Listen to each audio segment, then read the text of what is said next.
అనుకున్నదేమో 1000,00,00,000 already ఇప్పటికి దగ్గర దగ్గర 1400,00,00,000 అయిందంట.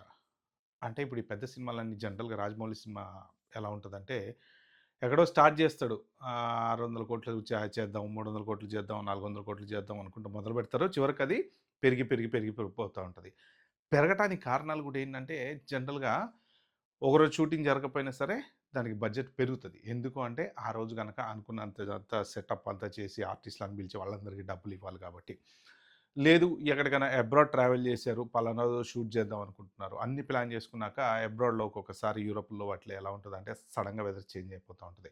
సో, అలాంటప్పుడు షూటింగ్ డ్రాప్ చేయాల్సొస్తది. ఒక్కొక్కసారి హీరోకి బావుండదు. లేపోతే రాజమౌళి ఇలాగ రకరకాల ఏ సిట్యుయేషన్‌లో అయినా సరే కొంత బడ్జెట్ వేస్ట్ అయితే, ఇంకొకటేంటంటే అనుకున్న దానికన్నా ఎక్స్‌పెక్టేషన్స్ పెరిగిపోతూ ఉంటాయి.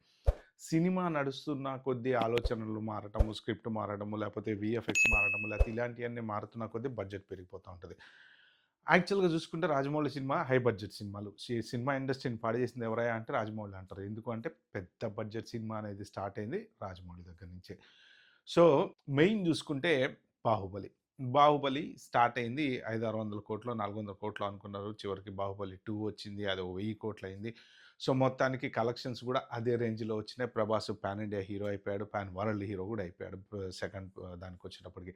ఈ సినిమా వచ్చేటప్పటికి వాళ్ళ ఎక్స్‌పెక్టేషన్ వచ్చేసి ఒక 1000 క్రోర్స్‌తో స్టార్ట్ చేద్దాం అనుకున్నది కాస్త 1000 నుంచి 1100, 1100 నుంచి 1200, 1200 నుంచి ఇప్పుడు దగ్గర దగ్గర 1400,00,00,000 అయిందనమాట.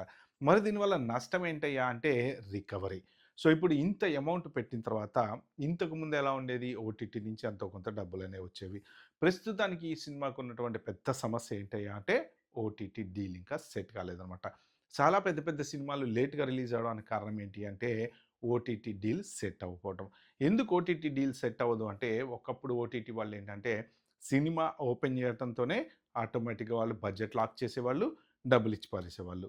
దాంతోటి వాళ్ళకి అప్పుడు రికవరీ అయినాయి. కోవిడ్ టైంలో అందరూ ఇళ్లలోనే ఉన్నారు. సో, తర్వాత సినిమాలు జూసారు. థియేటర్లు బందున్నాయి. విపరీతంగా నడిచినాయి. ఎందుకంటే అప్పుడు థియేటర్ లేవు కాబట్టి. మళ్ళీ ఎప్పుడైతే థియేటర్లు ఓపెన్ అయినాయో స్లోగా ఓటీటీలోకి విపరీతమైన సినిమాలు, వెబ్ సీరీస్‌లు ఇవన్నీ రావటంతోటి ఏమైందంటే ఆడియన్స్ ఇంట్రెస్ట్ అనేది తగ్గిపోయింది. ఏంటి అంటే పెద్ద బడ్జెట్ సినిమా బావుంది అంటే థియేటర్‌లో కుదిరితే చూస్తారు. కుదరకపోతే ఓటీటీలో చూస్తారు. అలాగే ఇప్పుడొచ్చేసి అసలు ఈ 'వారణాసి' పరిస్థితి ఏంటి అంటే ఈ 'వారణాసి' బడ్జెట్ పెరగడానికి రీజన్‌లు ఒక రకమైతే ఇంకొక రకంగా సెట్‌లు. జనరల్‌గా ఏంటి అక్కడిక్కడ ఇప్పుడు ఈ సినిమా వచ్చేసి దగ్గర దగ్గర 7 దేశాలలో షూటింగ్ చేశారు. యాక్చువల్‌గా ఈ సినిమా షూటింగ్ అంతా ఇండియాలో చాలా తక్కువ జరిగింది. ఓన్లీ 'రామోజీ ఫిల్మ్ సిటీలో' దీనికి సంబంధించిన కొన్ని సెట్‌లేశారు. ఆ సెట్‌లు కూడా ఒక్కొక్క సెట్ వచ్చేసి దగ్గర దగ్గర 50,00,00,000, 40,00,00,000 అలా పట్టిందట కాస్ట్. ఎందుకంటే మెయిన్ సెట్‌లోనే సినిమా చూపిచ్చేస్తారనమాట వీళ్ళు. రియల్ లొకేషన్స్‌లో కొన్ని అన్ని దేశాలు తిరుక్కుంటూ ఆఫ్రికా అని, లేపోతే అమెరికా అని, లేపోతే ఇంకో చోటని ఇలా అన్నీ తిరుక్కుంటూ రాజమౌళి షూటింగ్ తీసుకుంటూ వచ్చాడు వారణాసి. దానికొచ్చేసి దగ్గర దగ్గర బడ్జెట్ అనుకున్న దానికన్నా ఎక్కువైపోయింది. సో, ఎందుకంటే ఇప్పుడు ఈ ట్రాన్స్‌పోర్టేషన్ అని, అవ్వని, ఇవన్నీ రకరకాలు ఉంటాయి కాబట్టి ఇవన్నీ ట్రాన్స్‌పోర్ట్ చేసుకుంటూ పోవాలి కాబట్టి సో, 1000,00,00,000 అనుకున్నటువంటి బడ్జెట్ 1400,00,00,000కి వచ్చిందనమాట.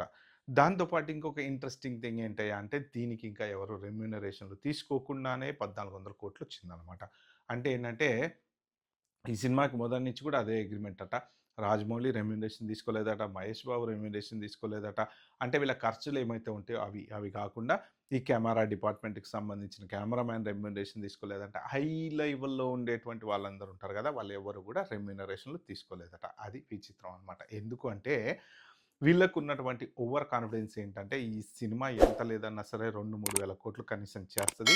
సో, ఆ వచ్చేటువంటి ప్రాఫిట్‌లో మనం పర్సెంటేజ్ తీసుకుందాము అనే ఉద్దేశ్యంతోటి వీళ్ళు రెమ్యూనరేషన్ తీసుకోలేదు అనేసి ఒక టాక్ ఉంది. లేదు మహేష్ బాబుకి 300, 400 కోట్లు ఆల్రెడీ రెమ్యూనరేషన్ ఉంది. పైనొచ్చే పర్సెంటేజ్ వేరు, రెమ్యూనరేషన్ వేరని ఇంకొక టాక్ ఉంది. బట్ ఓవరాల్‌గా అయితే మాత్రం రెమ్యూనరేషన్ తీసుకోలేదు అనే టాకే కరెక్టు అని అనిపిస్తుంది. ఎందుకంటే సోషల్ మీడియాలో అప్పట్లో విపరీతంగా సర్క్యులేట్ అయింది కూడా ఇదే అనమాట.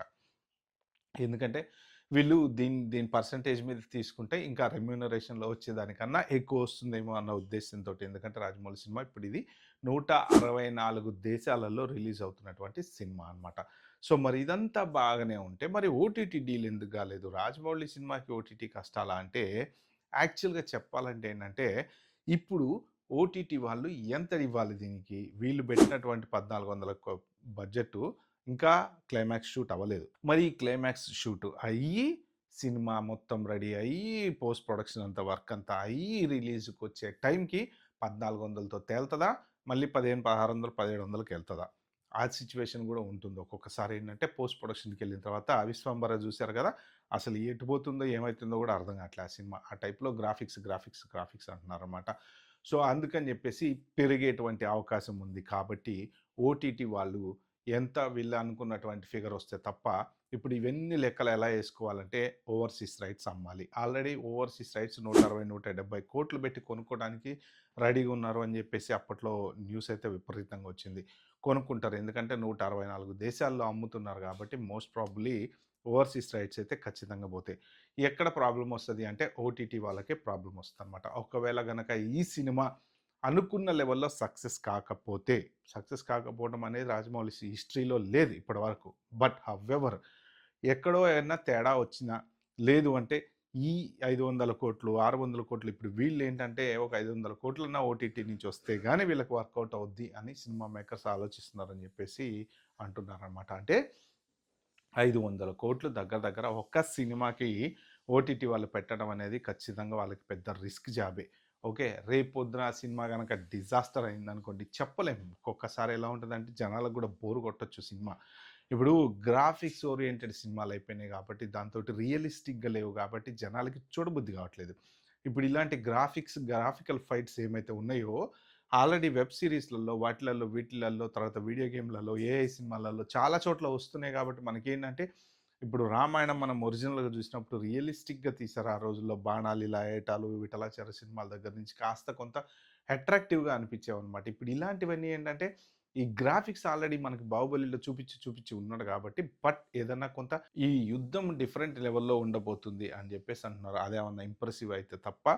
బట్ ఓటీటీ డీల్ అయితే ఇంకా క్లోజ్ అవ్వలేదు. సో, 'వారణాసికి' ఓటీటీ కష్టాలు ఖచ్చితంగా అయితే ఉన్నాయి అని జెప్పేసి అయితే విపరీతంగా న్యూస్ వస్తుంది. ఎందుకంటే వీళ్ళ ఎక్స్‌పెక్టేషన్స్ వచ్చేసి దగ్గర దగ్గర 500, 600 కోట్లుంది. కానీ ఓటీటీ వాళ్ళు మాత్రం 300, 400 కోట్లే ఇస్తామంటున్నారు అనేసి న్యూస్. మరి అది ఎంతవరకు నిజమో తెలీదు గానీ ఇప్పుడు వీళ్ళు అన్ని లెక్కలేసుకోవాలనమాట. Overseas rights, OTT rights, digital rights ఇలా అన్ని లెక్కలేసుకుంటూ కూర్చుంటే చివరికి వీళ్ళు పెట్టినటువంటి 14, 1,500 కోట్లు వాటెవర్ దట్ అమౌంట్ ఉంటుందో అది పోను పైన వచ్చేటువంటి డబ్బులు లాభం అనమాట. దీంట్లో మళ్ళీ గ్రాసు, నెట్టు అనేవి ఉంటాయి. గ్రాస్ అంటే ఏంటంటే మొత్తం ఓవరాల్‌గా వచ్చేటువంటి అమౌంట్ దాంట్లోంచి ట్యాక్స్‌లు పోను, ఖర్చులు పోను, థియేటర్ ఖర్చులు పోను, అన్ని ఖర్చులు పోను మిగిలేటువంటి లాభము నెట్ అంటారు. ఆ నెట్‌లోంచి వీళ్ళు తీసుకోవాల్సిన ప్రాఫిట్ అనమాట. బట్ అంటే మోర్ ఆర్ లెస్ ప్రొడ్యూసర్ ఒక సినిమా అమ్మేస్తాడు కాబట్టి ప్రొడ్యూసర్ ఆల్మోస్ట్ ఎప్పుడు సేఫ్‌లోనే ఉంటాడు.